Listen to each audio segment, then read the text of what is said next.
வணக்கம். செய்திகளை வழங்குவதற்காக நான் ராதா. தமிழ்நாடு மற்றும் புதுச்சேரியில் மக்களவைத் தேர்தலுக்கான வேட்புமனு இன்று தாக்கத் தொடக்கம். இலங்கையில் இந்த ஆண்டு இறுதிக்குள் அதிபர் தேர்தல். ரசிகர்களுடன் செல்ஃபி எடுத்துக்கொண்ட நடிகர் விஜய். டெல்லி அணிக்கு மீண்டும் கேப்டன் ஆகிறார் ரிஷப் பண்ட் என உள்ளூர் முதல் உலகம் வரையிலான நிகழ்வுகளை நிமிடச் செய்திகளாக பார்க்கலாம். வரும் ஏப்ரல் 19ஆம் தேதி தமிழ்நாடு மற்றும் புதுச்சேரியில் ஒரே கட்டமாக மக்களவைத் தேர்தல் நடைபெற உள்ளது. இதற்கான ஏற்பாடுகளை மாநில தேர்தல் அதிகாரிகள் முழுவீச்சில் செய்து வருகின்றனர். இதற்கிடையே தொகுதி பங்கீட்டை நிறைவு செய்து வேட்பாளர்களை இறுதி செய்யும் பணிகளில் அரசியல் கட்சிகள் கவனம் செலுத்தி வருகின்றன. இந்நிலையில் தமிழ்நாடு மற்றும் புதுச்சேரியில் வேட்புமனு தாக்கல் தொடங்குகிறது.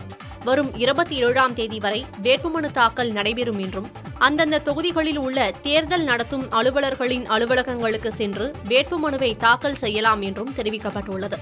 தாக்கல் செய்யப்படும் வேட்புமனுக்கள் 28ஆம் தேதி பரிசீலிக்கப்படும் என்றும் வேட்புமனுக்களை 30ஆம் தேதிக்குள் திரும்ப பெற்றுக் கொள்ளலாம் என்றும் தெரிவிக்கப்பட்டுள்ளது. குறிப்பிட்ட நாட்களில் காலை 11 மணி முதல் மாலை 3 மணி வரை மட்டுமே வேட்புமனுவை தாக்கல் செய்ய முடியும் என தெரிவிக்கப்பட்டுள்ளது.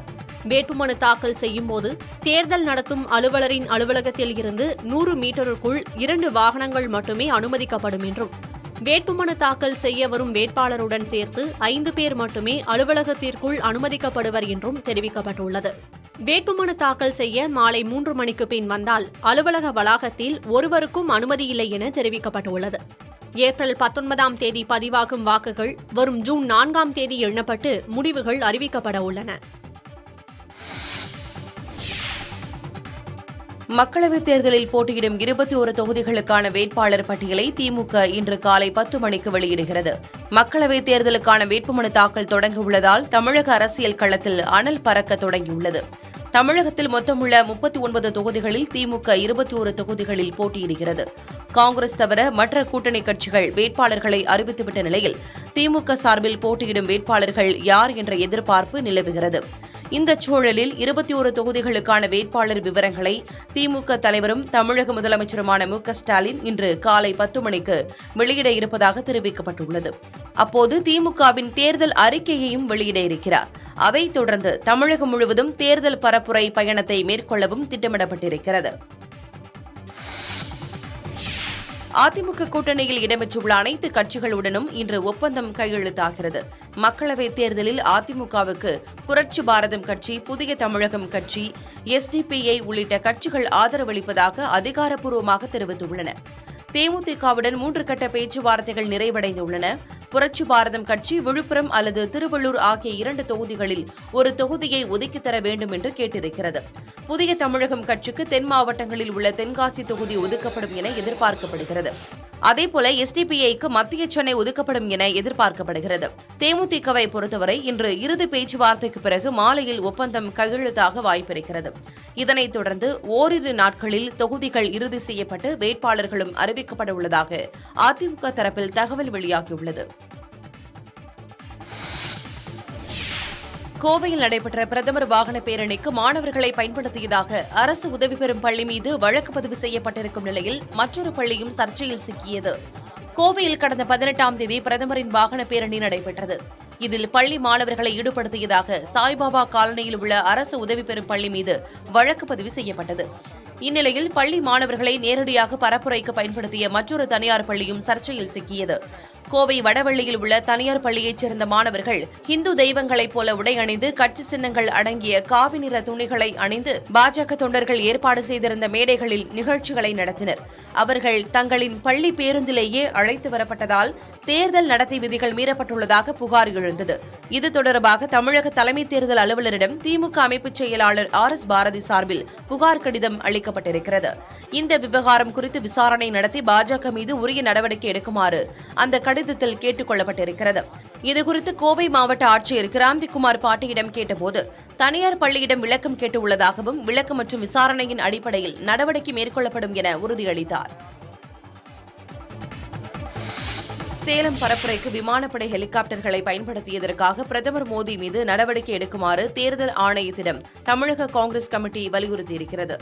சேலம் கெஜல் நாயக்கன்பட்டியில் நடைபெற்ற பாஜக பொதுக்கூட்டத்தில் பங்கேற்க வந்த பிரதமர் மோடி விதிகளை மீறி இந்திய விமானப்படை ஹெலிகாப்டர்களை பயன்படுத்தியதாக காங்கிரஸ் குற்றம் சாட்டியுள்ளது. இதுகுறித்து பேசிய தமிழக காங்கிரஸ் கமிட்டி செய்தி தொடர்பாளர் செந்தில், 1975ஆம் ஆண்டு விமானப்படை ஹெலிகாப்டர்களை பயன்படுத்தியதற்காக இந்திய தேர்தல் ஆணையம் இந்திரா காந்தியை தகுதி நீக்கம் செய்ததாக குறிப்பிட்டுள்ளார். விமானப்படை ஹெலிகாப்டரை தேர்தல் பரப்புரைக்கு பயன்படுத்திய பிரதமர் மோடி மீது கடும் நடவடிக்கை எடுக்க வேண்டும் என்றும் அவர் வலியுறுத்தினார். தேர்தல் நடத்தை விதிகளின்படி பரப்புரை நோக்கங்களுக்காக பிரதமர், முதலமைச்சர் என எவரும் அரசு வாகனங்களை பயன்படுத்தக்கூடாது என தெரிவித்த செந்தில், இந்திய ஹெலிகாப்டர்களுக்கு பாஜக வாடகை செலுத்துகிறதா என தேர்தல் ஆணையம் விளக்கம் அளிக்க வேண்டும் என்று கூறியுள்ளார். சென்னையில் தேர்தலின் போது வாக்குப்பதிவு மிகவும் குறைவாக பதிவாவதால் வாக்காளர்கள் தவறாது தங்களது வாக்கை பதிவு செய்ய வேண்டும் என மாநகராட்சி ஆணையர் ராதாகிருஷ்ணன் வலியுறுத்தியுள்ளார். ரிப்பன் மாளிகையில் அங்கீகரிக்கப்பட்ட கட்சிகள் உடனான ஆலோசனைக் கூட்டம் நடைபெற்றது.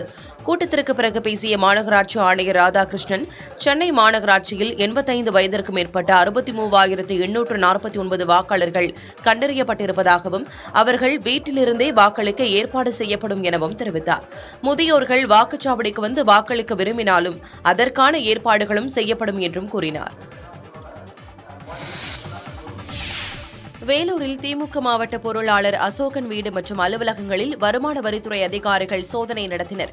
காட்பாடியை அடுத்த தோட்டப்பாளையம் பகுதியில் உள்ள அசோகனுக்கு சொந்தமான அச்சகம் அலுவலகத்திற்கு சென்ற வருமான வரித்துறை அதிகாரிகள் சோதனையில் ஈடுபட்டனர்.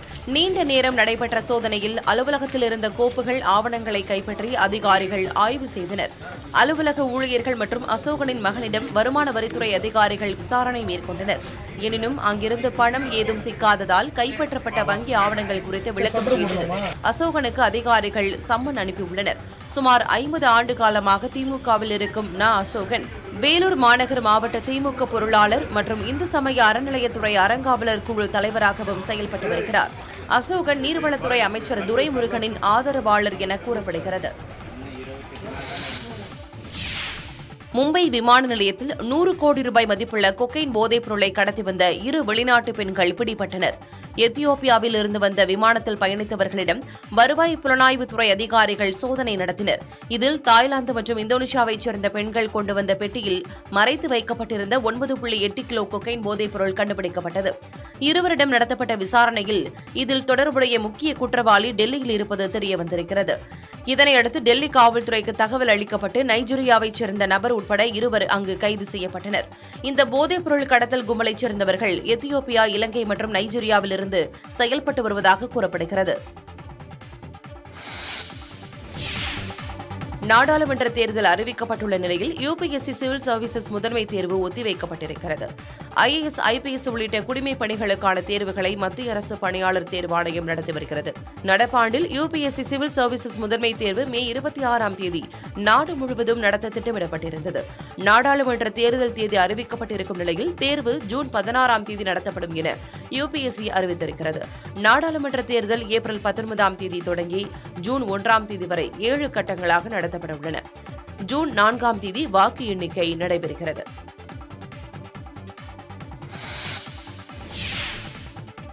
பெங்களூருவில் உள்ள ராமேஸ்வரம் கஃபே குண்டுவெடிப்பு சம்பவத்திற்கு தமிழர்களே காரணம் என மத்திய இணையமைச்சர் ஷோபா கரந்த்லஜே தெரிவித்த கருத்து பெரும் சர்ச்சையான நிலையில் இதற்காக தமிழ்நாட்டைச் சேர்ந்த பல்வேறு தலைவர்கள் கண்டனம் தெரிவித்துள்ளனர். இதுகுறித்து எக்ஸ் வலைதள பக்கத்தில் முதலமைச்சர் ஸ்டாலின் வெளியிட்ட பதிவில், பெங்களூரு குண்டுவெடிப்பில் தமிழர்களை தொடர்புபடுத்தி பொறுப்பற்ற வகையில் பேசிய மத்திய இணையமைச்சர் ஷோபா கரந்த்லஜேவுக்கு கடும் கண்டனம் தெரிவித்துக் கொள்வதாக குறிப்பிட்டுள்ளார்.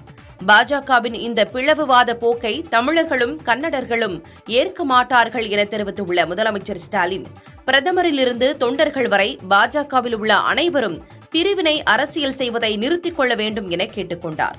இந்த வெறுப்பு பேச்சுக்கு தேர்தல் ஆணையம் கடும் நடவடிக்கை எடுக்க வேண்டும் என முதலமைச்சர் ஸ்டாலின் வலியுறுத்தியுள்ளார். இதேபோல் எதிர்க்கட்சித் தலைவர் எடப்பாடி பழனிசாமி வெளியிட்ட பதிவில், தமிழ்நாட்டு மக்களை பொதுப்படையாக பயங்கரவாதிகள் போல் சித்தரிக்கும் பாஜகவைச் சேர்ந்த மத்திய இணையமைச்சர் ஷோபா கரந்த்லஜேவுக்கு கண்டனம் தெரிவித்துக் கொள்வதாக குறிப்பிட்டுள்ளார். இதுபோன்ற பிரிவினைவாத பேச்சுகளை இனியும் யாரும் பேசாத வகையில் இந்திய தேர்தல் ஆணையம் உரிய நடவடிக்கை எடுக்க வேண்டும் என்றும் எடப்பாடி பழனிசாமி கேட்டுக் கொண்டார். இதனிடையே தன்னுடைய பேச்சு தொடர்பாக விளக்கமளித்துள்ள ஷோபா கரந்த்லஜே, கிருஷ்ணகிரியில் பயிற்சி பெற்ற பெங்களூரு உணவக குண்டுவெடிப்பில் தொடர்பு கொண்டவர்கள் குறித்து மட்டுமே தனது கருத்து இருந்ததாக கூறினார். தமிழ்நாட்டில் யாரேனும் தனது கருத்தால் காயமடைந்திருந்தால் மனப்பூர்வமாக மன்னிப்பு கேட்டுக் கொள்வதாகவும் கூறின ஷோபா, தனது கருத்தை திரும்ப பெறுவதாகவும் குறிப்பிட்டுள்ளார். நடப்பு ஐபிஎல் சீசனுக்கு டெல்லி அணியின் கேப்டனாக ரிஷப் பண்ட் செயல்படுவார் என அந்த அணியின் உரிமையாளர் பர்த் ஜிண்டல் தெரிவித்திருக்கிறார். பயமின்றி களத்தில் விளையாடுவதே ரிஷப் பண்டின் தனித்துவம் என்றும் அவரது அயராத உழைப்பால் பெரும் விபத்திலிருந்து மீண்டிருப்பதாகவும் பர்த் ஜிண்டல் தெரிவித்திருக்கிறார். இந்த சீசனில் அவர் களமிறங்குவதை காண காத்திருப்பதாகவும் அவர் கூறினார். விக்கெட் கீப்பர் பேட்ஸ்மேனான ரிஷப் பண்ட் கார் விபத்தில் சிக்கி படுகாயமடைந்தார். இதனால் கடந்த ஐபிஎல் சீசனில் அவருக்கு பதில் டேவிட் வார்னர் அணியை வழிநடத்தினார். தற்போது காயத்திலிருந்து மீண்டு வந்துள்ள ரிஷப் பண்ட் இந்த சீசனில் களமிறங்குவார் என ஏற்கனவே அறிவிக்கப்பட்டது. தற்போது அவர் கேப்டனாக செயல்படுவார் என்ற தகவல் டெல்லி ரசிகர்களை உற்சாகப்படுத்தியுள்ளது. கேரளா சென்றுள்ள நடிகர் விஜய் படப்பிடிப்பு தளத்திற்கு அருகே ரசிகர்களுடன் செல்ஃபி எடுத்து தனது அன்பை வெளிப்படுத்தினார். 14 ஆண்டுகள் கழித்து படப்பிடிப்புக்காக கேரளா சென்றுள்ள நடிகர் விஜய்க்கு ரசிகர்கள் உற்சாக வரவேற்பு அளித்தனர். கடைசியாக 2010ஆம் ஆண்டு காவலன் படத்தின் படப்பிடிப்புக்காக கேரளா சென்ற விஜய் அதன் பிறகு எந்த படப்பிடிப்புக்கும் அங்கு செல்லவில்லை. தற்போது வெங்கட் பிரபு இயக்கும் கோட் படத்தின் படப்பிடிப்புக்காக கேரளா சென்றிருக்கிறார். திங்கட்கிழமை திருவனந்தபுரம் விமான நிலையம் சென்றடைந்த விஜயை காண ஏராளமான ரசிகர்கள் குவிந்தனர். இதனையடுத்து திருவனந்தபுரம் கிரிக்கெட் மைதானத்தில் படப்பிடிப்பு நடைபெற்றது. மைதானத்துக்கு வெளியே விஜயை காண ஆயிரக்கணக்கான ரசிகர்கள் குவிந்தனர். மைதானத்துக்கு வெளியே வந்த விஜய் வாகனத்தின் மீது ஏறி ரசிகர்களை பார்த்து கையசைத்தார். தொடர்ந்து ரசிகர்களுடன் விஜய் செல்ஃபி எடுத்துக் கொண்டார். இந்த காட்சிகள் தற்போது இணையத்தில் வைரலாகி வருகிறது. கோட் படத்தின் இறுதிக்கட்ட படப்பிடிப்பு 4 நாட்கள் திருவனந்தபுரத்தில் நடைபெறவுள்ளதாக கூறப்படுகிறது. சேலம் மாவட்டத்தில் நடைபெற்ற பொதுக்கூட்டத்தில் உரையாற்றிய பிரதமர் நரேந்திர மோடி தமிழகத்திலிருந்து எதிர்க்கட்சிகளுக்கு அழிவு தொடங்க இருப்பதாக காட்டமாக பேசினார். கேரள மாநிலம் பாலக்காட்டிலிருந்து சேலத்திற்கு ஹெலிகாப்டர் மூலம் வந்த பிரதமர் மோடி எஜல் நாயக்கன்பட்டியில் பாஜக பொதுக்கூட்டம் நடைபெற்ற பகுதிக்கு திறந்தவெளி வாகனத்தில் நின்றபடி வந்தடைந்தார். வழிநெடுகிலும் பிரதமர் நரேந்திர மோடியை கட்சித் தொண்டர்கள் மலர் தூவி ஆரவாரம் செய்து வரவேற்பு அளித்தனர். பாஜகவின் பொதுக்கூட்டத்தில் ஓ பன்னீர்செல்வம், ராமதாஸ், அன்புமணி ராமதாஸ், டிடிவி தினகரன், ஜி.கே. வாசன், பாரிவேந்தர், ஏ.சி. சண்முகம், சரத்குமார் உள்ளிட்ட கூட்டணி கட்சித் தலைவர்கள் பங்கேற்றனர். பொதுக்கூட்ட மேடையில் உரையாற்றிய பிரதமர் நரேந்திர மோடி தனக்கு கிடைத்த ஆதரவால் தூக்கத்தை திமுக தொலைத்து விட்டதாகவும் திமுகவினரின் 5வது தலைமுறை ஆட்சிக்கு வர வேண்டும் என நினைப்பதே அக்கட்சியின் 5G என்றும் விமர்சனம் செய்தார். முன்னாள் முதலமைச்சர் ஜெயலலிதாவை திமுகவினர் எவ்வளவு இழிவுபடுத்தினர் என்பதை அனைவரும் நினைத்து பார்க்க வேண்டும் என பிரதமர் நரேந்திர மோடி கூறினார். தொடர்ந்து பேசிய அவர் உலகத்திலேயே பழமையான மொழி நமது நாட்டின் தமிழ் மொழிதான் என பிரதமர் மோடி பெருமிதத்துடன் குறிப்பிட்டார். வரும் மக்களவைத் தேர்தலில் 400க்கும் மேற்பட்ட இடங்களில் வெல்ல வேண்டும் என தெரிவித்த அவர் வளர்ச்சியடைந்த இந்தியா மற்றும் வளர்ச்சியடைந்த தமிழ்நாட்டை கட்டமைக்க 400 இடங்களை தாண்ட வேண்டியது அவசியம் என கூறினார். ये डिसाइड कर चुका है कि 19 अप्रैल को एक वोट बीजेपी को जाएगा, एनडीए को जाएगा. अब तमिलनाडु ये डिसाइड कर चुका है अब की बार 400. लेकिन तमिलनाडु में डीएमके का अपना अलग ही 5G चल रहा है. डीएमके का 5G यानी एक ही फैमिली की 5th जनरेशन का तमिलनाडु पर कब्जा. इस 5G फैमिली ने 2G स्कैम करके पूरी दुनिया में भारत और तमिलनाडु की इमेज गिराई है. தமிழகத்தின் நலன் கருதி தேசிய ஜனநாயக கூட்டணியில் இணையும் முடிவை எடுத்ததாக பாட்டாளி மக்கள் கட்சியின் தலைவர் அன்புமணி ராமதாஸ் தெரிவித்திருக்கிறார். சேலத்தில் பிரதமர் மோடியுடனான பரப்புரை கூட்டத்தில் பங்கேற்ற பிறகு செய்தியாளர்களிடம் பேசுகையில் அவர் இவ்வாறு கூறினார்.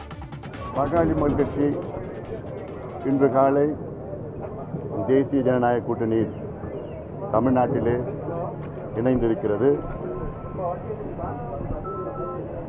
57 ஆண்டு காலமாக தமிழ்நாட்டில் இரு கட்சிகள் ஆண்டு வருகிறார்கள். மக்கள் மனதிலே ஒரு மாற்றம் வேண்டும் என ஒரு ஆழமான ஒரு ஏக்கம் இருக்கிறது. அந்த ஏக்கத்தை தணிப்பதற்காகத்தான் நாங்கள் இந்த முடிவை எடுத்திருக்கின்றோம். தமிழ்நாட்டின் நலன் கருதி, இந்திய நலன் கருதி இந்த முடிவை நாங்கள் எடுத்திருக்கின்றோம். நிச்சயமாக எங்கள் கூட்டணி மிகப்பெரிய வெற்றியை பெறும். தேசிய ஜனநாயக கூட்டணிக்கு தமிழ்நாட்டில் மிகப்பெரிய அளவில் ஆதரவு உள்ளதாக பாரதிய ஜனதா கட்சியைச் சேர்ந்த நடிகை குஷ்பு தெரிவித்திருக்கிறார். சேலத்தில் பிரதமர் பங்கேற்ற பரப்புரை கூட்டத்தில் பங்கேற்ற பிறகு செய்தியாளர்களை சந்தித்த அவர் இவ்வாறு குறிப்பிட்டார். வெற்றி வாய்ப்பு ரொம்ப பிரமாதமா இருக்கு. ஏன்னா எல்லாரும் ஒவ்வொரு இடத்துலேருந்து எங்களோட சேர்ந்த இந்த என்டிஏ கூட்டணி ரொம்ப ஒரு ஸ்ட்ராங் கூட்டணி, ரொம்ப வலுமான கூட்டணி இப்போ தெரியுது எல்லாருக்கும். எந்த அளவுக்குன்னா எல்லாரும் ஆளுங்கட்சி இருந்தாலும் எல்லாரும் பயந்துட்டு உட்காந்துட்டு இருக்காங்க, வேற யாரும் இங்கே வரப்போறாங்க. உங்களுக்கே தெரியும், இன்னைக்கு பிரதமர் மட்டுமல்ல எல்லா கூட்டணி கட்சி தலைவரும் மேடையில் இருக்கும்போது எந்த அளவுக்கு வரவேற்பு இருந்தது, மக்கள் எந்த அளவுக்கு அவங்க மேலே அன்பு செலுத்துறாங்க. ஸோ இதெல்லாம் பார்க்கும்போது நிச்சயமாக பிரதமர் மோடி அவர்களுடைய ஆசை, அவருடைய கனவு நிச்சயமாக மீனாகாது. இங்கிருந்து மிகப்பெரிய மக்கள் இங்கிருந்து பாராளுமன்றத்துக்கு எங்களுடைய கூட்டணி கட்சி இருக்கட்டும், பாஜக இருக்கட்டும், எல்லாரும் பாராளுமன்றத்துக்கு போகிறாங்க. பிரதமர் மோடிக்கு தூக்கம் தொலைந்து விட்டதால் தான் அடிக்கடி தமிழ்நாட்டிற்கு வந்து செல்வதாக திமுக நாடாளுமன்ற உறுப்பினர் TR பாலு விமர்சனம் செய்துள்ளார். சேலம் பொதுக்கூட்டத்தில் உரையாற்றிய பிரதமர் நரேந்திர மோடி பாஜகவுக்கு தமிழகத்தில் கிடைக்கும் ஆதரவை பார்த்து திமுகவின் தூக்கம் தொலைந்து விட்டதாக விமர்சித்த நிலையில் அதற்கு பதிலளித்த TR பாலு தற்போது அறிக்கை ஒன்றை வெளியிட்டுள்ளார். அந்த அறிக்கையில் பிரதமர் நரேந்திர மோடி தனது தகுதிக்கு ஏற்றவாறு பேச வேண்டும் என்றும் நாளாந்திர பேச்சாளர் போல பேசக்கூடாது என்றும் காட்டமாக விமர்சனம் செய்துள்ளார். திமுகவை விமர்சனம் செய்த பிரதமர் மோடிக்கு தான் தூக்கம் வரவில்லை என்றும் அதனால் தான் அடிக்கடி தமிழ்நாட்டிற்கு அவர் வந்து செல்வதாகவும் TR பாலு விமர்சனம் செய்துள்ளார்.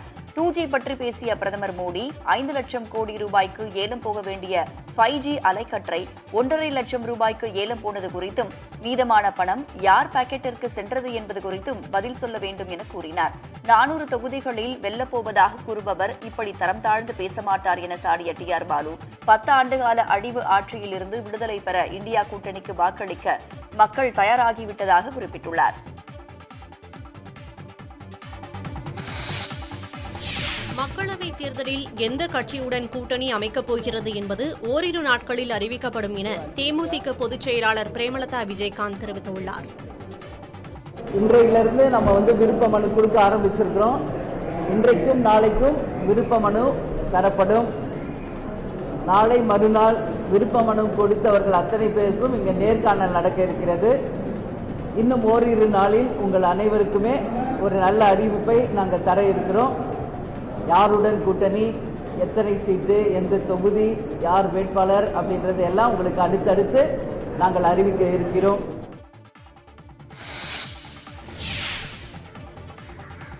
புதுச்சேரி துணைநிலை ஆளுநர் பதவியை தமிழிசை சவுந்தரராஜன் ராஜினாமா செய்த நிலையில் காவல்துறையினரின் அணிவகுப்பு மரியாதையுடன் அவர் வழி அனுப்பி வைக்கப்பட்டார். தெலங்கானா ஆளுநர் மற்றும் புதுச்சேரி துணைநிலை ஆளுநராக பதவி வகித்து வந்த தமிழிசை சவுந்தரராஜன் தனது பதவியை ராஜினாமா செய்தார். பதவியை ராஜினாமா செய்த பிறகு புதுச்சேரி ஆளுநர் மாளிகைக்கு வருகை புரிந்த அவரை முதலமைச்சர் ரங்கசாமி, அமைச்சர்கள் உள்ளிட்டோர் வரவேற்றனர். ஆளுநர் மாளிகையிலிருந்து புறப்பட்ட தமிழிசை சவுந்தரராஜனை புதுச்சேரி காவல்துறையினர் அணிவகுப்பு மரியாதை அளித்து வழி அனுப்பி வைத்தனர். தொடர்ந்து புகழ்பெற்ற மணக்குள விநாயகர் கோவிலுக்கு சென்ற தமிழிசை அங்கு சாமி தரிசனம் செய்தார். அப்போது அங்கிருந்தவர்களிடம் தனக்காக வேண்டிக் கொள்ளுமாறு உருக்கத்துடன் கூறினார்.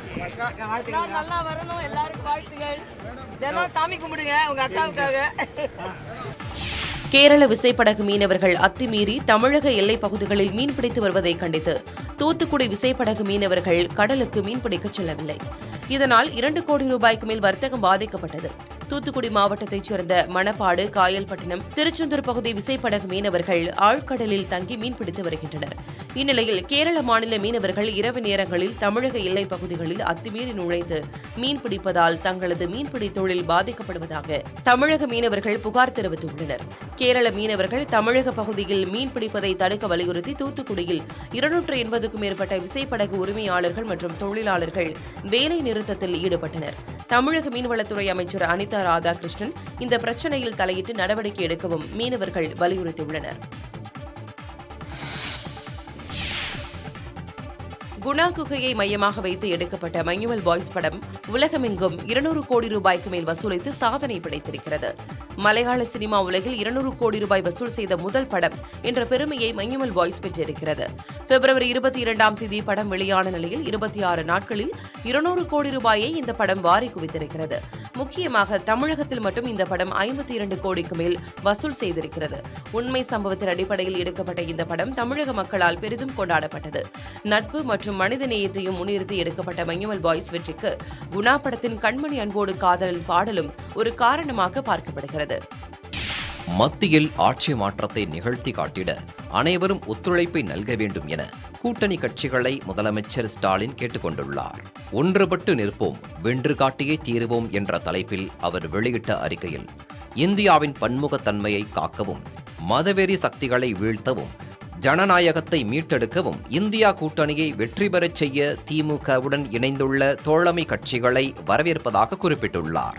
பாசிசத்தை வீழ்த்த வேண்டும் என்ற ஒற்றை இலக்குடன் நாம் மேற்கொண்டுள்ள இந்த பயணத்தில் ஒரு சில ஜனநாயக இயக்கங்களுக்கு தொகுதி ஒதுக்க இயலாத சூழல் ஏற்பட்டுள்ளதை நினைத்து வருத்தமடைவதாக தெரிவித்துள்ள அவர், தொகுதி பங்கீட்டில் வாய்ப்பு பெறாத கட்சியினரும் அதை உணர்ந்து உளப்பூர்வமான ஆதரவை நல்கி தேர்தல் பணியாற்ற முடிவெடுத்திருப்பது ஆக்கப்பூர்வமான ஜனநாயக பண்பை எடுத்துக்காட்டுவதாக குறிப்பிட்டுள்ளார். அப்படி சட்டமன்ற தேர்தலில் வெற்றி பெற்ற மனிதநேய மக்கள் கட்சிக்கும் தமிழக வாழ்வுரிமை கட்சிக்கும் நாடாளுமன்ற தேர்தலில் இடம் ஒதுக்க இயலாமல் போன நிலையிலும் மதவெறி பாசிசத்தை வீழ்த்திட திமுக கூட்டணிக்கு ஆதரவு தெரிவித்திருப்பதற்கு மனதார நன்றி தெரிவித்துக் கொள்வதாக குறிப்பிட்டுள்ளார். இந்தியா கூட்டணியின் வெற்றிக்கு களப்பணியாற்ற முன்வந்துள்ள அனைத்து ஜனநாயக இயக்கங்களுக்கும் நன்றி தெரிவித்துக் கொண்டுள்ள முதலமைச்சர் ஸ்டாலின், மத்தியில் ஆட்சி மாற்றத்தை நிகழ்த்தி காட்டிட அனைவரும் ஒத்துழைப்பை நல்க வேண்டும் என கேட்டுக்கொண்டார். கோவைக்கு வந்த பிரதமர் மோடி நூலகங்கள் அமைத்து வரும் சிறுமியை நேரில் அழைத்து பாராட்டியுள்ளார். கோவை சிங்காநல்லூரைச் சேர்ந்த சதீஷ்குமார் என்பவரின் 12 வயது மகள் அகர்ஷனா கோவையில் 250 புத்தகங்களுடன் கூடிய வீதி நூலகம் ஒன்றை வைத்திருக்கிறார். அதோடு சென்னை, கன்னியாகுமரி, ஹைதராபாத் ஆகிய இடங்களிலும் 7000க்கும் மேற்பட்ட புத்தகங்களை வைத்து 10 நூலகங்கள் உருவாக்கியுள்ளார். சிறுமியின் இந்த செயல் குறித்து பிரதமர் மோடி ஏற்கனவே மனதின் குரல் நிகழ்ச்சியில் பாராட்டி பேசினார். இந்நிலையில் தேர்தல் பரப்புரைக்காக கோவை வந்த பிரதமர் மோடி சிறுமி அகிருஷ்ணாவை நேரில் அழைத்து பாராட்டினார். கோவையில் வாகன பேரணி முடிந்து இரவு தங்கியிருந்த அரசு விருந்தினர் மாளிகைக்கு சிறுமியை வரவழைத்த பிரதமர் மோடி அவரிடம் 25 நூலகங்களை உருவாக்க வேண்டும் என்று கேட்டுக்கொண்டார். 25வது நூலகத்தை தானே வந்து திறப்பதாக உறுதியளித்துள்ள பிரதமர் மோடி சிறுமிக்கு கையெழுத்திடப்பட்ட 2 புத்தகங்களையும் பரிசாக வழங்கினார். சுமார் 25 நிமிடங்கள் வரை நடைபெற்ற இந்த சந்திப்பு தன் மகளுக்கு மட்டுமின்றி குடும்பத்தினர் அனைவருக்கும் மிகவும் மகிழ்ச்சியான தருணம் என சிறுமியின் தந்தை சதீஷ்குமார் தெரிவித்தார். மக்களவைத் தேர்தலை முன்னிட்டு சென்னை, தஞ்சை, கன்னியாகுமரி, மதுரை, மேலூர் மத்திய பாதுகாப்பு படை மற்றும் உள்ளூர் காவல்துறையினரின் கொடி அணிவகுப்பு நடைபெற்றது. தஞ்சையில் கொடி அணிவகுப்பிற்கு பின் மாவட்ட காவல் கண்காணிப்பாளர் ஆபிஷ் ராவத் பேசுகையில், தஞ்சை மாவட்டத்தில் 45 இடங்கள் பதற்றமானவையாக கண்டறியப்பட்டு கூடுதல் பாதுகாப்பு வழங்கப்பட்டுள்ளது. பொதுமக்கள் அச்சமின்றி வாக்களிக்க நாள்தோறும் 2 இடங்களில் கொடி அணிவகுப்பு நடத்தப்பட்டு வருவதாக தெரிவித்தார். சென்னை நுங்கம்பாக்கம், கிண்டி, மடுவின்கரை, ஜாபர்கான்பேட்டை, அசோக் நகர் உள்ளிட்ட பகுதிகளில் கொடி அணிவகுப்பு நடைபெற்றது. கன்னியாகுமரி மாவட்டம் அழகிய மண்டபம் பகுதியில் டிஎஸ்பி உதயசூரியன் தலைமையில் கொடி அணிவகுப்பு நடைபெற்றது. மதுரை மேலூரில் கொடி அணிவகுப்பை டிஎஸ்பி பிரீத்தி தொடங்கி வைத்தார்.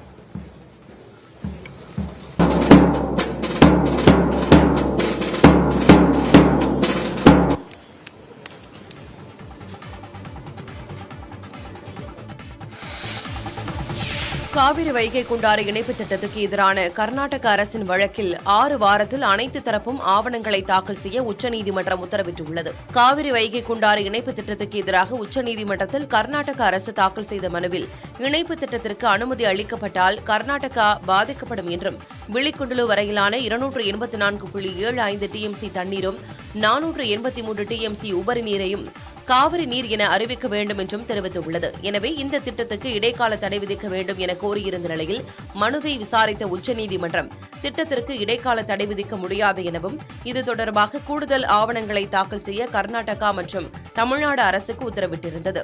இந்நிலையில் மீண்டும் வழக்கு விசாரணைக்கு வந்தபோது 6 வார காலத்திற்குள் தமிழ்நாடு அரசு, கர்நாடக அரசு, புதுச்சேரி அரசு மற்றும் மத்திய நீர்வளத்துறை அமைச்சகம் ஆகியவை ஆவணங்களை தாக்கல் செய்ய உத்தரவிட்டு வழக்கை மே 7ஆம் தேதிக்கு ஒத்திவைத்தனர்.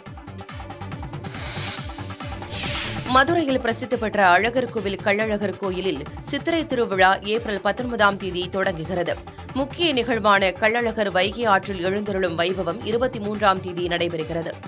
அழகர் கோவில் கள்ளழகர் கோயிலில் ஏப்ரல் 19, 20 ஆகிய 2 நாட்களும் கோயில் உட்பிரகாரத்தில் பெருமாள் வலம் வந்து திருக்கல்யாண மண்டபத்தில் எழுந்தருளி அருள் பாலிப்பார். அதனைத் தொடர்ந்து 21ஆம் தேதி கள்ளழகர் பக்தர்கள் புடைசூழ தங்க பல்லக்கில் மதுரை நோக்கி புறப்படுகிறார். 22ஆம் தேதி மதுரை 3 மவடியில் கள்ளழகருக்கு எதிர் சேவை நடைபெறுகிறது.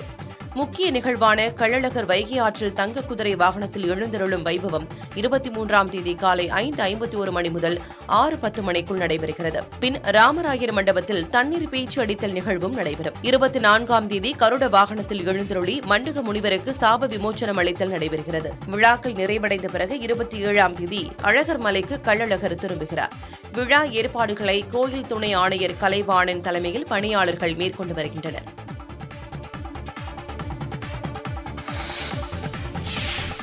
அமைச்சர் உதயநிதி ஸ்டாலினின் மனைவி கிருத்திகா பெயரிலான போலி இமெயிலில் இருந்து உதகையில் செயல்பட்டு வரும் 2 சர்வதேச பள்ளிகளுக்கு வெடிகுண்டு மிரட்டல் விடுக்கப்பட்டுள்ளது. முத்தோரை பலாடா பகுதியில் இயங்கி வரும் சர்வதேச குட் ஷெஃபர்ட் பள்ளி மற்றும் தீட்டுக்கல் பகுதியில் இயங்கி வரும் JSS சர்வதேச பள்ளிக்கும் வெடிகுண்டு மிரட்டல் கொடுக்கப்பட்டுள்ளது. மிரட்டலை தொடர்ந்து மோப்ப நாய்கள் உதவியுடன் வெடிகுண்டு நிபுணர்கள் சோதனையில் ஈடுபட்டனர். பின்னர் வெடிகுண்டு மிரட்டல் புரளி என்பது தெரியவந்தது. வெளிநாட்டிலிருந்து இமெயில் மூலமாக வெடிகுண்டு மிரட்டல் விடுத்த நபரை தேடும் பணியில் காவல்துறையினர் தீவிரமாக ஈடுபட்டு வருகின்றனர்.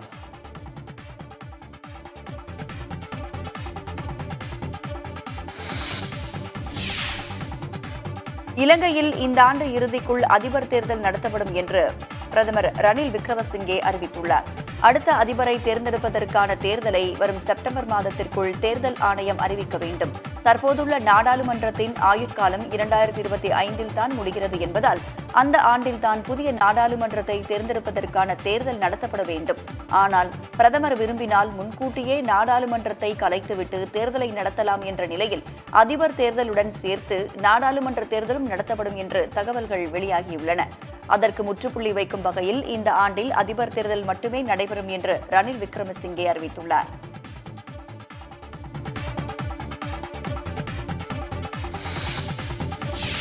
சூர்யா நடித்து வரும் கங்குவா படத்தின் டீசர் வெளியானது. சிறுத்தை சிவா இயக்கத்தில் உருவாகும் இத்திரைப்படம் அதிநவீன தொழில்நுட்பத்துடன் தயாராகி வருகிறது. பீரியட் ஜெனரில் உருவாகியிருக்கும் கங்குவாவின் மீது எதிர்பார்ப்பு அதிகரித்துள்ளது. 3D தொழில்நுட்பத்தில் பல்வேறு மொழிகளில் உருவாகும் இத்திரைப்படம் பேன் இந்தியா சினிமாவில் தாக்கத்தை ஏற்படுத்தும் என படக்குழு தெரிவித்துள்ளது. கங்குவா படத்துக்கு தனித்துவமாக இசையமைத்துள்ளதாக இசையமைப்பாளர் தேவிஸ்ரீ பிரசாத் கூறியுள்ளார். தெலுங்கில் வெளியாகி இந்திய அளவில் பிரபலமான புஷ்பா படத்தில் ட்ரெண்டான தேவிஸ்ரீ பிரசாத் அஜித்தின் அடுத்த படமான குட் பேட் அக்லி படத்துக்கு இசையமைக்க ஒப்பந்தமாகியுள்ளார். சீமான் தொடர்ந்த வழக்கில் ஆஜராகாத நடிகை விஜயலட்சுமி ஏப்ரல் 2ஆம் தேதி ஆஜராக வேண்டும் என சென்னை உயர்நீதிமன்றம் உத்தரவிட்டுள்ளது.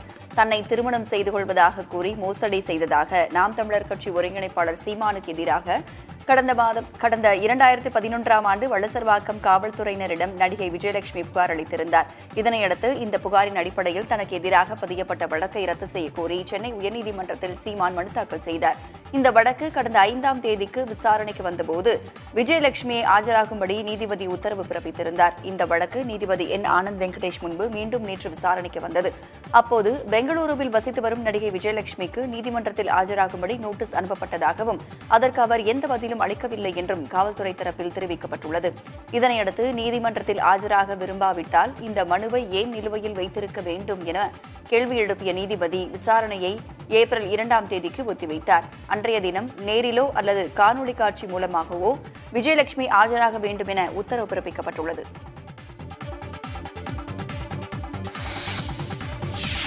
அம்பத்தூர் அருகே உரிய ஆவணமின்றி சொகுசு காரில் கொண்டு சென்ற 24 லட்சம் ரூபாயை தேர்தல் பறக்கும்படை அதிகாரிகள் பறிமுதல் செய்துள்ளனர்.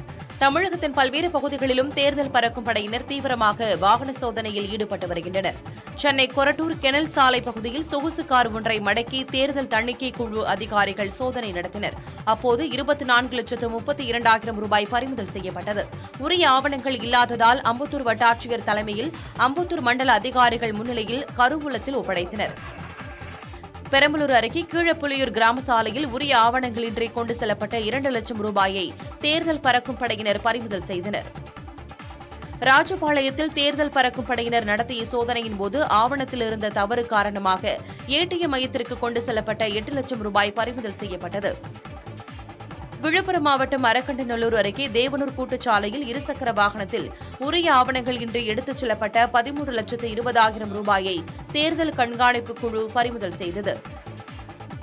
திருச்சி மாவட்டத்தில் வெவ்வேறு இடங்களில் நடைபெற்ற வாகன சோதனையில் சுமார் 5 லட்சம் ரூபாய் பறிமுதல் செய்யப்பட்டுள்ளது.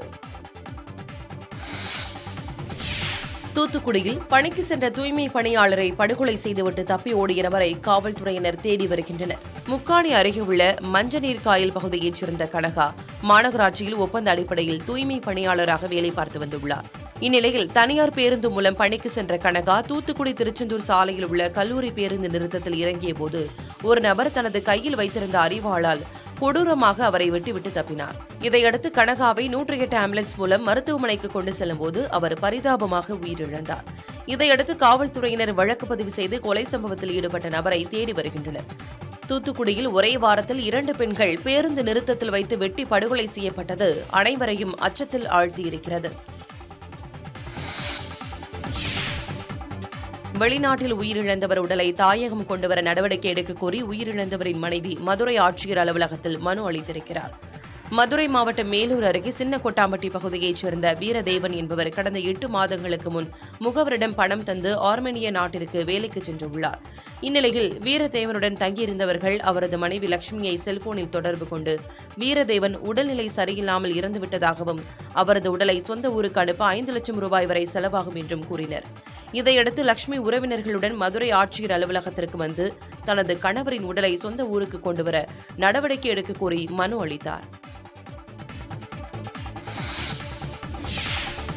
செங்கல்பட்டு மாவட்டம் ஆத்தூர் சுங்கச்சாவடி முதல் தொழுப்பேடு வரை உள்ள கடைகளால் தொடர் விபத்துகளும் உயிரிழப்புகளும் ஏற்பட்டு வருகின்றன. ஆத்தூர் சுங்கச்சாவடி அருகே அதிக அளவு கடைகள் பார்க்கிங் வசதி இல்லாமல் அமைக்கப்பட்டிருப்பதால் வரும் வாகனங்கள் சாலையிலேயே நிறுத்திவிடுகின்றனர். இவ்வாறு நிறுத்தப்படும் வாகனங்கள் மீது மற்ற கார் மற்றும் வேன் உள்ளிட்ட பல்வேறு வாகனங்கள் மோதி விபத்துக்குள்ளாவதால் உயிரிழப்புகளும் உடல் உறுப்புகள் இழப்புகளும் நாள்தோறும் ஏற்படுகிறது. மேலும் விடுமுறை நாட்களில் போக்குவரத்து நெரிசல் ஏற்படுவதாக குற்றம் சாட்டி வரும் சமூக ஆர்வலர்கள் நெடுஞ்சாலைத்துறை கடைகளை அகற்றி உரிய நடவடிக்கை எடுக்க வேண்டும் என்று வலியுறுத்துகின்றனர். நிறைய வண்டி ரோட்லயே நிக்கிறதுனால நிறைய ஆக்சிடென்ட் ஆகிற மாதிரி இருக்கு. அதனால நீங்க என்ன பண்ணுங்க, இந்த கவர்மெண்ட் இதை கொஞ்சம் பார்த்து இந்த மாதிரி ஆக்சிடென்ட் நடக்கிறதெல்லாம் விபத்தெல்லாம் கொஞ்சம் தடுத்தீங்கன்னா கொஞ்சம் நல்லா இருக்கும். நிறைய உயிர் சேதம்லாம் ஆகாமல் இருக்கும். தொடர்ந்து சாலை ஓரமாக விபத்து ஏற்படுத்தினே இருக்கிறது. இது இந்த ஹைவே பெட்ரோல் இதை சரியாக கவனப்படுத்த மாட்டாங்க. அதை கொஞ்சம் அவங்க சரியாக பார்த்தாங்கனாக்கா இந்த விபத்தெல்லாம் கொஞ்சம் ஏற்படாமல் இருக்கும். விழுப்புரம் மாவட்டம் மேல்பாதி கிராமத்தில் சட்டம் ஒழுங்கு பிரச்சினை காரணமாக மூடப்பட்ட திரௌபதி அம்மன் கோயிலை தினசரி பூஜைகளுக்காக திறக்க சென்னை உயர்நீதிமன்றம் அனுமதி அளித்திருக்கிறது. மேலும் பூசாரியை தவிர கோயிலுக்குள் யாரையும் அனுமதிக்கக்கூடாது எனவும் காவல்துறைக்கு உத்தரவிட்டுள்ளது. மேல்பாதி கிராமத்தில் உள்ள திரௌபதி அம்மன் கோயிலில் குறிப்பிட்ட பிரிவினரை அனுமதிக்காததால் ஏற்பட்ட சட்டம் ஒழுங்கு பிரச்சினை காரணமாக கடந்த ஆண்டு கோயிலுக்கு சீல் வைக்கப்பட்டது. இதை எதிர்த்து தொடரப்பட்ட மனுக்கள் உயர்நீதிமன்றத்தில் விசாரணைக்கு வந்தபோது கோயிலில் தினசரி பூஜைகள் நடத்த உத்தரவிட வேண்டும் என மனுதாரர்கள் தரப்பில் கோரப்பட்டது. அனைத்து தரப்பு வாதங்களையும் கேட்ட நீதிபதி கோயிலில் பூஜைகள் நடத்த அனுமதி அளித்தார். மேலும் பூஜைகள் செய்ய பூசாரி ஒருவரை நியமிக்கும்படி இந்து அறநிலையத்துறைக்கு உத்தரவிட்டார். பூஜைகள் முடிந்ததும் கோயிலை பூட்டிவிட வேண்டும், எவரையும் கோயிலுக்குள் அனுமதிக்க கூடாது என்றும் ஆணையிட்டார். பூஜைக்காக கோயில் திறக்கப்படும் போது சட்டம் ஒழுங்கு பிரச்சினை ஏற்படாமல் இருக்க போதிய பாதுகாப்பு ஏற்பாடுகளை மேற்கொள்ள காவல் கண்காணிப்பாளருக்கு உத்தரவிட்டார். ஏதேனும் அசம்பாவிதம் நிகழ்ந்தால் அது குறித்து நீதிமன்றத்தின் கவனத்துக்கு கொண்டுவர வேண்டும். அப்போது கோயிலை மூட உத்தரவு பிறப்பிக்கப்படும் எனவும் நீதிபதி ஆனந்த் வெங்கடேஷ் எச்சரித்து விசாரணையை ஜூன் 10ஆம் தேதிக்கு ஒத்திவைத்தார். தேர்தல் நடத்தை விதிமுறைகள் அமலில் இருப்பதால் வேலூர் அடுத்த பொய்கையில் நடைபெறும் கால்நடைகள் சந்தையில் வர்த்தகம் கடுமையாக பாதிக்கப்பட்டுள்ளது. தேர்தல் நடத்தை விதிமுறைகளின்படி 50,000 ரூபாய்க்கு மேல் பணத்தை ரொக்கமாக வெளியில் கொண்டு செல்ல முடியாத சூழல் உள்ளது. சந்தையில் விற்பனை செய்யப்படும் மாடு ஒன்றின் விலையே சராசரியாக 50,000 ரூபாயாக இருக்கும் நிலையில் மாடுகளை வாங்கவோ விற்கவோ முடியாத சூழல் ஏற்பட்டுள்ளதாக விவசாயிகள் வேதனை தெரிவித்துள்ளனர். சந்தையில் வங்கி பரிவர்த்தனையோ UPI பரிவர்த்தனையோ மேற்கொள்ள முடியாது என்னும் நிலையில் விற்பனை சுமார் 2 மடங்கு குறைந்திருப்பதாக சந்தை ஒப்பந்ததாரர்கள் தெரிவித்துள்ளனர். கால்நடை வாரச்சந்தையில் வழக்கமாக 1.5 கோடி ரூபாய் அளவுக்கு விற்பனை இருக்கும் நிலையில் 50 லட்சம் ரூபாய்க்கு மட்டுமே வர்த்தகம் நடைபெற்று இருப்பதால் விவசாயிகள் கவலையடைந்தனர். தேர்தல் நடத்தை விதிமுறைகள் சந்தைக்கு வரும் வியாபாரிகளை பாதிக்காத வகையில் மாற்று ஏற்பாடுகள் செய்து தர வேண்டும் என சந்தை ஒப்பந்ததாரர்கள் வேண்டுகோள் விடுத்துள்ளனர். பள்ளிக்கொண்டாட்ட சுங்கச்சாவடியில் நேற்று 6 லட்ச ரூபா பணம் முடிச்சிருக்காங்க ஒரு வியாபாரி, சேலத்துக்காரரு. அவர் பாவம் மாடே வாங்க முடியாது தவிக்கிறாரு. வழக்கத்தை விட பாதி அளவு தான் சந்தை இன்னைக்கு வியாபாரம் நடந்திருக்குது. இந்த தேர்தல் நடத்தை விதிமுறையினால் பணம் கொண்டு வர்றதுக்கு வியாபாரிகள் விவசாயிகள் ரொம்ப அச்சப்படுறாங்க. இங்கே கிராமத்தில் இருக்கிற மக்களுக்கு அந்த பணத்தை எப்படி எடுத்து வரணுன்ற மாதிரி அவங்களுக்கு அவ்வளோ விஷயமா தெரியல. அதனால் கொண்டு வந்தால் அங்கே பணம் பிடிச்சிடுறாங்க. இதுக்கு அரசாங்கம் ஒரு நல்ல தீர்வு காணணும். சீன பணியாளர்களுக்கு விசா வழங்கியதில் முறைகேடு செய்ததாக தொடரப்பட்ட வழக்கில் வரும் ஏப்ரல் 5ஆம் தேதி நேரில் ஆஜராக கார்த்திக் சிதம்பரத்திற்கு நீதிமன்றம் சம்மன் அனுப்பியுள்ளது. 2010 முதல் 2014ஆம் ஆண்டு வரையிலான காலகட்டத்தில் பஞ்சாப் மாநிலத்தில் செயல்படுத்தப்பட்ட மின் திட்டத்திற்காக 263 சீன பணியாளர்களின் விசாவை எளிதாக்குவதற்கு காங்கிரஸ் MP கார்த்திக் சிதம்பரம் 50 லட்சம் ரூபாய் லஞ்சம் பெற்றதாக CBI வழக்கு பதிவு செய்தது. அமலாக்கத்துறையும் இது தொடர்பாக வழக்கு பதிவு செய்து விசாரணை நடத்தி வருகிறது. கடந்த ஜனவரி மாதம் இந்த வழக்கு தொடர்பாக அமலாக்கத்துறை குற்றப்பத்திரிகையை நீதிமன்றத்தில் தாக்கல் செய்தது. இந்நிலையில் இந்த வழக்கை விசாரித்த நீதிமன்றம் குற்றம் சாட்டப்பட்டுள்ள கார்த்திக் சிதம்பரம் வரும் ஏப்ரல் 5ஆம் தேதி நேரில் ஆஜராக வேண்டும் என உத்தரவிட்டு சம்மன் அனுப்பியுள்ளது. நாமக்கல் மாவட்டம் ராசிபுரம் அருகே பட்டியலினத்தவர்களுக்கு முடித்திருத்தம் செய்யக்கூடாது என ஊர் கட்டுப்பாடு விதிக்கப்பட்டுள்ளதாக முடித்திருத்தம் செய்ய வந்தவரிடம் சலூன் கடைக்காரர் பேசும் வீடியோ பரபரப்பை ஏற்படுத்தியது. திருமலைப்பட்டி காமராஜர் காலனியைச் சேர்ந்த அருண் பாண்டியன் என்பவர் தனது 2 மகன்களை அந்த பகுதியில் உள்ள சலூன் கடைக்கு முடித்திருத்தம் செய்ய அழைத்துச் சென்றுள்ளார். அப்போது சலூன் கடை உரிமையாளர் பட்டியலினத்தவருக்கு முடித்திருத்தம் செய்யக்கூடாது என ஊர் கட்டுப்பாடு இருப்பதாகவும் தான் முடித்திருத்தம் செய்தால் இங்கு கடையை நடத்த முடியாது என்றும் கூறினார். இதனால் அதிர்ச்சி அடைந்த அருண் பாண்டியன் முடித்திருத்தம் செய்ய சலூன் கடை உரிமையாளரிடம் வலியுறுத்தியும் அவர் சிறுவர்களுக்கு முடித்திருத்தம் செய்யவில்லை. இந்நிலையில் இது தொடர்பான வீடியோ சமூக வலைதளங்களில் பரவி வருகிறது. இதுகுறித்து அருண் பாண்டியன் கூறுகையில், இந்த பகுதியில் உள்ள சலூன் கடைகளில் இதுபோன்ற நிகழ்வுகள் நீண்ட காலமாக நடைபெற்று வருவதாகவும் இச்சம்பவம் குறித்து புதுச்சத்திரம் காவல் நிலையத்தில் புகார் அளித்திருப்பதாகவும் தெரிவித்தார். இதுகுறித்து புதுச்சத்திரம் காவல் ஆய்வாளர் கோமதியிடம் கேட்டபோது 2 தரப்பினரிடமும் விசாரணை மேற்கொண்டு நடவடிக்கை எடுப்பதாக கூறினார். பெங்களூரு ராயல் சேலஞ்சர்ஸ் அணியின் புதிய ஜெர்சி வெளியிடப்பட்டுள்ளது. புதிய உடைகளுடன் வீரர்கள் இருக்கும் புகைப்படங்களை எக்ஸ் தளத்தில் ராயல் சேலஞ்சர்ஸ் நிர்வாகம் வெளியிட்டிருக்கிறது. வரும் 22ஆம் தேதி தொடங்கும் IPL தொடரின் முதல் ஆட்டத்தில் சென்னை சூப்பர் கிங்ஸ் மற்றும் பெங்களூரு ராயல் சேலஞ்சர்ஸ் அணிகள் மோதுகின்றன. சென்னையில் நடக்கும் முதல் போட்டிக்காக 2 அணிகளும் தயாராகி வரும் நிலையில் பெங்களூரு அணியின் புதிய ஜெர்சியை அந்த அணி அறிமுகப்படுத்தியுள்ளது. இந்த புகைப்படங்களை தற்போது RCB ரசிகர்கள் ட்ரெண்ட் செய்து வருகின்றனர். அதேபோல் அணியின் பெயரான பெங்களூருவிலும் எழுத்துகளில் திருத்தம் கொண்டுவரப்பட்டிருக்கிறது. மகளிர் பிரீமியர் லீக் தொடரில் கோப்பை வென்றதன் மூலமாக பெங்களூரு அணிக்கு புதிய உத்வேகம் கிடைத்திருக்கிறது. நடிப்பு ராட்சசன் என ரசிகர்களால் கொண்டாடப்படும் மலையாள சினிமா நடிகர் ஃபகத் ஃபாசிலின் அடுத்த பட அப்டேட் வெளியாகியுள்ளது. மாமன்னன் படம் மூலம் தமிழ் சினிமா ரசிகர்களை கவர்ந்தவர் ஃபகத் ஃபாசில். மலையாள திரையுலகின் முன்னணி ஹீரோவாக உள்ள இவர் சிறு பட்ஜெட் படங்களையும் தயாரித்து வருகிறார். இவரின் நடிப்பில் உருவாகியிருக்கும் 2 படங்கள் குறித்த அறிவிப்பு அதிகாரப்பூர்வமாக வெளியிடப்பட்டுள்ளது. அவற்றுக்கு ஆக்சிஜன் மற்றும் டோன்ட் ட்ரபிள் தட் ட்ரபிள் என தலைப்பு வைக்கப்பட்டுள்ளது. இதனை சித்தார்த், ஷஷாங்க் எனும் 2 அறிமுக இயக்குநர்கள் இயக்க உள்ளனர்.